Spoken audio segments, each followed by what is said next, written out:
మన ప్రభు అయిన యేసుక్రీస్తు నామములో అందరికీ వందనాలండి. ఈరోజు దేవుని మాటలు 2 కొరింథీయులకు 7వ అధ్యాయము 10వ వచనము. దైవ చిత్తానుసారమైన దుఃఖము రక్షణార్థమైన మారు మనస్సును కలుగజేయును.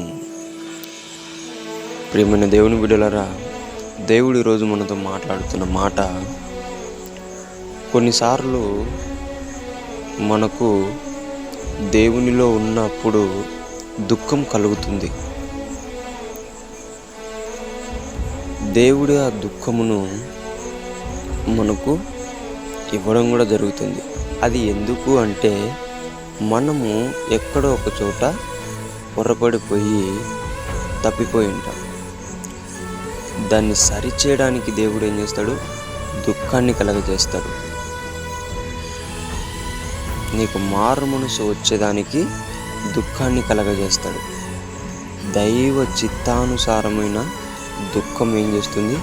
మారు మనసు కలగజేస్తుంది. ఈ లోకంలో దుఃఖం కలిగితే నేను ఎందుకు బ్రతకాలి, ఎందుకు ఇంకా అని చెప్పేసి చనిపోవడానికి ట్రై చేస్తూ ఉంటారు. కానీ ఎప్పుడైతే దేవుడు అనుగ్రహించే దుఃఖం ఉంటుందో అలా అనిపించదు ఎవరికి.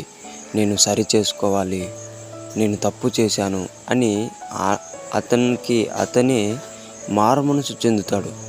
అటువంటిది దైవ చిత్తానుసారమైన దుఃఖం. దానిని మనము అంగీకరించే బిడలుగా మనం ఉండాలా.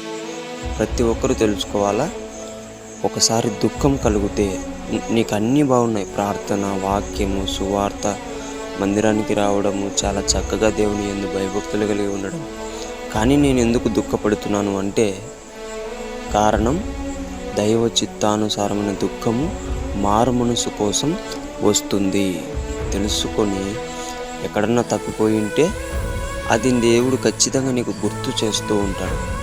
గుర్తు చేసినప్పుడు నువ్వేం చేయాలా? మారు మనసు మారాలి. దాన్ని విడిచిపెట్టి మారు మనసు పొందుకోవాలి. అప్పుడు దేవుడు నిన్ను ఇష్టపడతాడు, దేవుడు నిన్ను సంతోషపెడతాడు. ఎప్పుడు నువ్వు తప్పిపోయినా మళ్ళీ దేవుడు ఏం చేస్తాడు? ఖచ్చితంగా నిన్ను పట్టుకుంటాడు.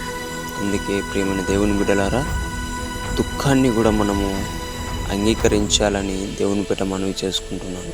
ప్రతి ఒక్కరూ మారు మనసు చెంది దేవుని మనసును సంపాదించుకోవాలని దేవుని పేట మనవి చేసుకుంటున్నాను. దేవుడి మాటలను దీవించునుగాక. ప్రార్థించుకుందాం. యేసయ్యానికి వందనాలు, స్తోత్రాలు ప్రభువా.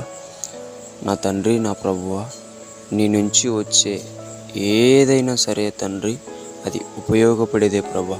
అది సంతోషమైన, అది దుఃఖమైన తండ్రి. నా తండ్రి, ఎటువంటి దుఃఖమైన నా తండ్రి, మేము మారు మనసు కొరకు అని చెప్పిన దేవుడా, ఖచ్చితంగా నా తండ్రి అటువంటి దుఃఖం కలిగినప్పుడు మేము ఆలోచించి సరి చేసుకుంటామని నీతో మాటిస్తున్నాం ప్రభువా. గొప్ప కార్యం జరిగించండి. నువ్వు ఎవరికైతే దుఃఖం కలగజేశావో ప్రతి బిడ్డ యేసు నామంలో మారు మనసు చెందును కాక ప్రభువా. యేసు నామంలో ప్రార్థిస్తున్నాం తండ్రి. ఆమేన్.